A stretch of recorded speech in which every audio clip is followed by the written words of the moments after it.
Om Namah Shivaya. Hello everyone. My name is Radhya and welcome to Whole Soul 3. So today's video we're going to be discussing a very significant full moon, especially at the start of this year. It's happening in the sign of Cancer and I consciously chose to wear white. Happening in the sign of Cancer, the interesting thing is Cancer is ruled by the moon. So, it has more prominent energies than any other full moon, especially when we talk about our emotional body. So it's happening in the sign of both Pushya Nakshatra and at the same time it's also happening in Ashlesha Nakshatra. So before we begin, just a brief intro that I'm going to be discussing the energies of this full moon, giving you a little bit of the cosmic details so that you can understand at your level where this is hitting you. And further, we'll be discussing certain exercises and rituals that you can follow during this full moon that are going to be helpful for you. Lastly, I would be also uploading a hypnosis meditation. And why hypnosis? Because as we move forward in the video, you will know that why hypnosis and emotional freedom technique are two very powerful tools or techniques you can say to use during this time. So if you haven't yet subscribed to the channel and you would like to receive the hypnosis meditation and the EFT, which you can do on the night of the full moon and even a night prior and a night after, please do subscribe and hit the bell icon. Now let's begin.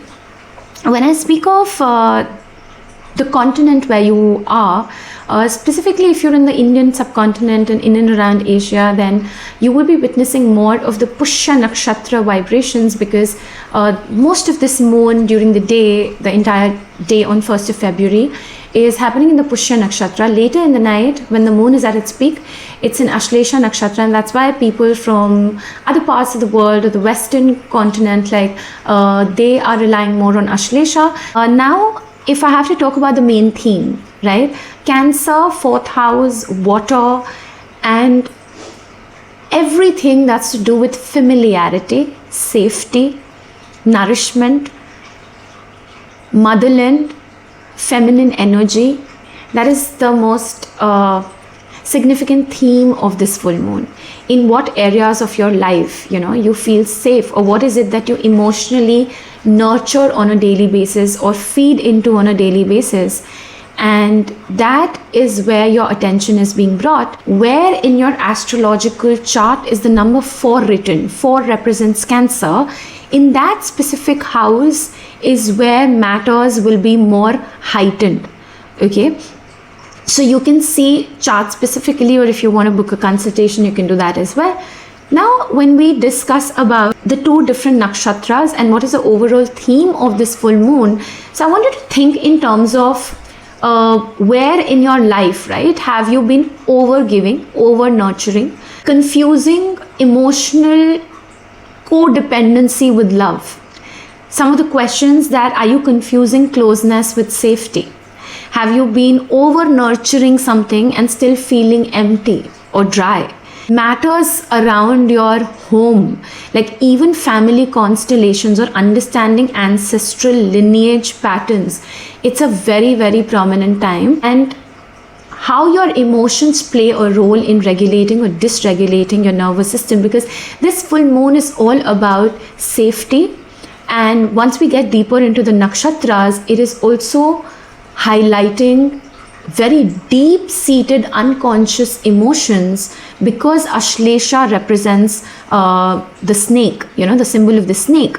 And what are those emotions that are poisonous, which you have been suppressing for a long time? And that is why I say this particular full moon can be emotionally very intense and overwhelming, but very, very cleansing and liberating. And it's at such a great time that this is happening, because we've ended the number 9 year. And as we've ended that year, there is still a residue. So if you've been hearing some of my past videos, I've mentioned that March is technically the time when the new year, cosmically also and otherwise as well, is going to begin with the spring season. Because in terms of the astrological alignment as well, there are so many planets in conjunction at the moment that this push-pull, and this full moon is so important for you to release the residue of those past emotions so that you can finally step into this rebirth. Okay. So now speaking of the two nakshatras prominently. So when I speak of the two nakshatras, let's discuss. Okay, there's Ashlesha, which comes later in the night, and then there's Pushya. So Pushya is ruled by the planet Saturn. Okay, Saturn, as you know, its structure, its discipline, and Pushya is also all about expansion, because the ruling deity of Pushya is Jupiter. Okay, so Jupiter talks about expansion in any area. So if your emotions have been anchored, they have been centered in that particular area, you can even see a lot of expansion, like sudden luck blessing you, okay, on the 1st of February or the week after. And at the same time, when I speak of Pushya, so what is Pushya in these two words, where the Lord is Saturn and the deity is Jupiter? It's talking about nourishment with boundaries, devotion without self-erasure. Where have you been devoted without abandoning yourself? Where have you been nourishing in a container? And when I say that, imagine like if this water I pour just haphazardly in any direction, I'm actually leaking my emotional energy. Okay, whereas the minute I take a glass and I pour it, it's a container. That container is Saturn, that container is a structure. So the question is, have you been pouring left, right, center unconsciously, or have you been pouring with boundaries, with limits? Based on that, this full moon is going to show you where have you been leaking energy, or where are you going to be rewarded in terms of where have you been consistently nurturing. Consistently, if you've been watering one plant, this full moon is also a time, this expansion is what you're going to witness. Now the second, and this is the most prominent nakshatra, one of the most prominent ones, and this is where the moon is at its peak, which is Ashlesha. Okay, now the symbol of Ashlesha is actually a serpent, snake, and the ruling planet is Mercury. So this is also a time where, because serpent energy goes both ways, it is a coil. So a prominent nakshatra, when we speak of Kundalini, a Kundalini awakening. Now this same coil, imagine the coil is in the form of emotions. So what are those emotions that have trapped you and are not liberating you, but are creating poison inside your body? Because when we look at the snake, where snake is also very, very captivating, and that's why Ashlesha as a nakshatra is also seen as, people who are like charmers, like snake charmers. When you feel like I looked into this person's eyes and I don't know what happened. And this is where I said the hypnotic effect. And that hypnotic effect is the otherworldly effect. And serpents or Vasuki or the Nagas were also seen as otherworldly, So a higher dimensional conversation or higher secrets which were deeply embedded in your unconscious. And these can be around the matters of certain things that you were familiar with, either through your ancestry, your DNA, your lineage, or wherever Cancer is placed in that particular area, witnessing hidden secrets, witnessing something hidden, witnessing something toxic that you were probably holding on to. Because the serpent energy is talking about both the things awakening, but also the awareness, because the alertness that a snake holds or has, it's really piercing. And you will notice, like, Michael Jackson was an Ashlesha nakshatra. So when I speak of, it's like something very, very captivating. And when I speak of this, you must understand that during this time, what are those emotions that feel like you're addicted to them, but they do not serve you? And when they do not serve you, but the intensity, like, because Ashlesha is also something about clinging. The snake can coil itself on a tree trunk. It can coil itself anywhere. So that coiling is what is also the symbol of this nakshatra, where it's talking about where, especially in your Mooladhara chakra or at the bottom level, like, where are those emotions, intense emotions like grief, anger, resentment. It can also be your dreams, through your dreams, witnessing some very intense dreams where this emotion gets triggered within you. That emotion is going to like reveal some really revelationary or path breaking having breakthroughs during this time about emotions that you were holding on to, or certain situations from the past, or certain situations you were not even aware of. And that is why this full moon, what it's asking of you is that this is the time you need to really be present with your emotions. Really sit with your emotions. So when I'm talking about the leakage of energy, where is it that when you feel emotions, you either step out and start having a drink, or you go on scrolling mindlessly, or these are energy leakages, or you start calling a friend and just keep talking about the same thing over and over again, because these are also distractions which make us run away from emotional intensity. And this is a very prominent message of this full moon, that what are those emotions that you had been running away from. And if you're present here listening to this video, then before we discuss what you must do, a very big that you must not do is that during this time, 31st January, 1st February, 2nd February, the three most prominent days, but also 72 hours prior and after, and the entire week following up, avoid distractions which drain you emotionally. Try to sleep more on time and wake up more in the morning, and maintain a dream journal and experience these intense emotions like anger, fear, grief head on. So now as we move, talking more about intimacy level, because it's when we are intimate, okay, we are usually intimate with people who feel familiar to us. Now when I speak of familiarity, because Cancer rules the 4th house, familiarity can be your culture familiarity. I'm born on the motherland of India, so I feel this familiarity with the Indian culture.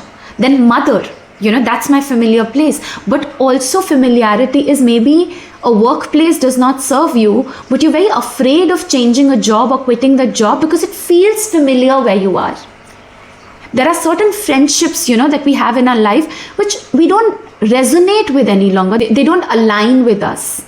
And yet we are holding on to those friend circles, or maybe to a certain kind of a career, or to a work, or even a space, because 4th house is your home environment. 4th house is a particular land.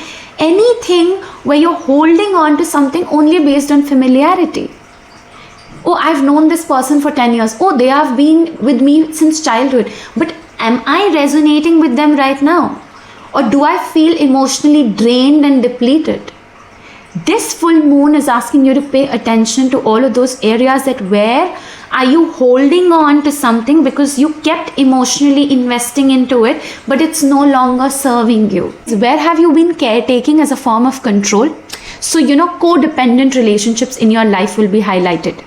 Codependency in terms of that, oh, I am taking care of this person, or I am, gifting them things, or I am emotionally giving them a call every day because I'm afraid if I don't do that, I will lose this person. This person will lose their dependency on me. Or, anything that you're doing out of emotional obligation, because you feel if you stop doing that, either this person will stop needing you. Because Cancer has this martyr attitude, because it's also known as a sign of a mother.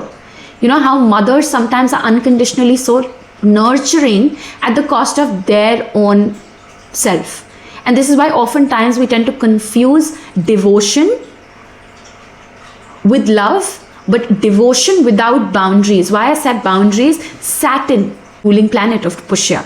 So Saturn is saying that if you have been nurturing in the name of love, if you've been giving in the name of, oh, I'm such a good friend, that's why I keep checking up on her, but you haven't been nourishing yourself, you haven't been sitting still with your own emotions, that is the toxicity or the codependency that it's bringing out for you. Secondly, Pushya, the deity is Jupiter, which is Guru Brihaspati. He's all about wisdom, he's all about dharma, and Saturn is all about, structure. But it's telling you that have you been in your connections or in certain places, have you been attached to moral rigidity? Always going by, I know what's right. I'm doing this because I know what's right for this other person. That's also suffocation. And it's telling you what you instead need to replace it with. It is being genuinely wise. So check with yourself if in a certain area of your life, especially where Cancer is placed in your chart, are you being rigid? Okay? Are you holding on to something because you feel morally this is the right thing to do? Or are you being wise that no, this is not aligning with me, even though morally I'm expected of this, but emotionally it's not aligning with me, I'm ready to let it go. And why I say this, because this is the full moon. Full moon is about shedding. Snake is about shedding. Ashlesha speaks of where you can shed powerfully because you're alert and you know that, okay, this path is not aligned with me. So here is an exercise, a powerful exercise I would like to give you. Before the exercise, I can also share 1 or 2 remedies that you can do, okay? On the 2nd of February, it's a Monday, and Monday is ruled by the moon. If you can offer a white lotus to the snake which is right on top of the Shivaling, but do it with intention. Don't do any rituals, just, I heard it on a video, इसने ये बोला, जाके कर दिया. Anything that you do mechanically, it's better you don't do it. If you cannot find a white lotus, you can also find a nice beautiful white flower. But the idea is to, intentionally hold it and visualize all those deep, intense emotions or certain emotional attachments to an environment, place, situation, people that you're finding it very hard to release or let go because it's so familiar to you. Just transfer it in that white flower and intentionally just put it on the snake's head in terms of, or you can even pour milk. Snake represents transformation, it represents your unconscious. So surrendering all those emotions that you feel intense, you're uncomfortable with, and you're clearing that. And that can also take place in terms of your ancestry, in terms of your, in the home environment. If you feel that you have been overgiving or emotionally you feel very blocked or stuck in any kind of an environment and you're looking for a change, just just give that in the temple. So that's one thing you can do on Monday. Second thing, donation. Donating to, again, because it's 4th house, you can donate it for nourishment of any kind. Donate for someone's house or somebody building a house, the poor people, because the ceiling or somebody's home is like a place where they feel safe. Donating food, but white food because it's ruled by the moon, Cancer. What it is that's going to make someone feel safe. Offering fruits to the poor, again, anything that nurtures people. The third thing that I can say is that what are those things in your own home, in your environment that you have been holding on to emotionally, but they are not serving. Oh, this dress, I can't fit into it for the last 10 years, but my childhood best friend gave it to me. No, it's not serving you. And this is what you must start shedding. The 4th thing, on the night of the full moon, on the 1st of February, meditating with water, and you can put a white lotus, if you can find a white lotus or just a white flower, in the water and meditate around it with an intention that bring those emotions that I'm uncomfortable with, okay, onto the surface. How comfortable are you with all forms of emotions? Sometimes out of discomfort, because when we are uncomfortable with grief and we see someone crying, we suddenly are like, hey, are you okay? Hey, I hope nothing, like, please don't cry. You get it? This shows your own discomfort, where we kind of create a dichotomy and we become partial that if someone's joyful, happy, excited, that's an emotion that one should experience. But the minute somebody is grieving, the minute somebody is angry, there's a quick judgment that follows. And this is where you're being told that while you meditate, set the intention, go within. Have you been nourishing other people but you don't sit with your own emotions?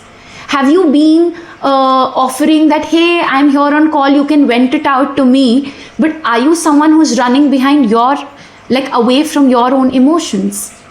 So set an intention and meditate with that flower, that what are those deep-rooted, unconscious, poisonous emotions that have coiled me, that I'm running away from, and please bring them to the surface to be released completely.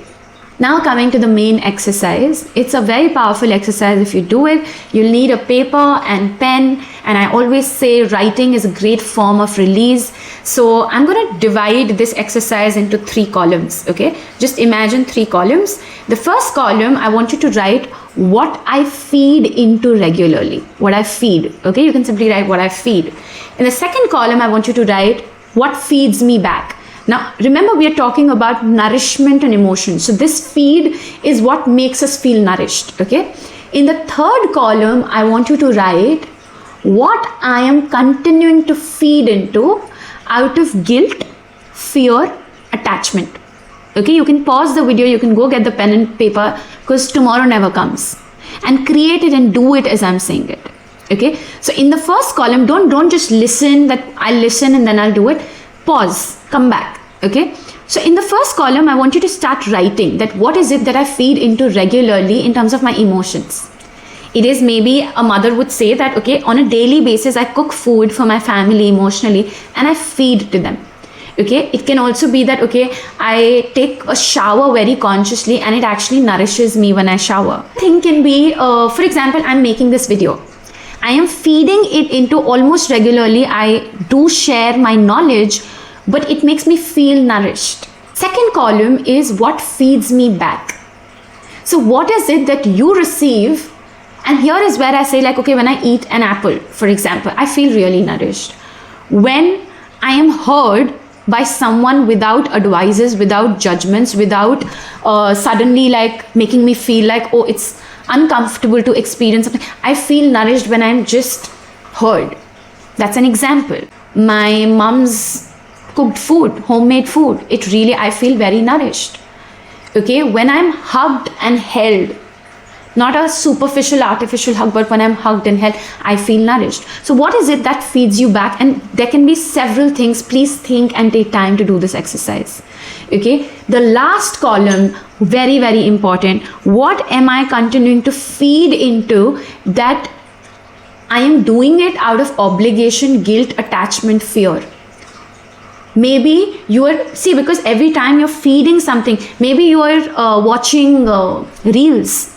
Okay, you're still feeding your energy into, but you feel drained after that 1 hour. It can be that you're meeting certain friends because you're familiar. Oh, I've known this person, but you feel very misaligned. Like you're meeting because you feel obligated, but you feel every time I meet or talk, I feel the need to over-explain myself. Okay. Then it can be I'm going to this workplace every day, but I just feel emotionally drained every day I come back from it. So these are things you're feeding into either out of guilt, like I said, certain personal relationships, that, oh, what would be the other person saying about me if I just stop meeting them or talking to them? Attachment, oh, I'm attached to this job, or I have a fear that I will not find a better job. Familiarity. And that is why I'm continuing to feed into it. Okay, like that. Figure out what are those things that you have been feeding into that are actually draining you. Once you have that list, I want you to, if you have 4 or 5, not more than that, then at least 1 I need you to circle. If you have more than 5, like 5 to 10, I need you to circle 2. Okay, you need to consciously right now make a choice. Okay, out of these things that I've mentioned, circle any one thing immediately that you're ready to release on this full moon. I'm no longer going to be feeding myself, like giving my emotional energy into this space.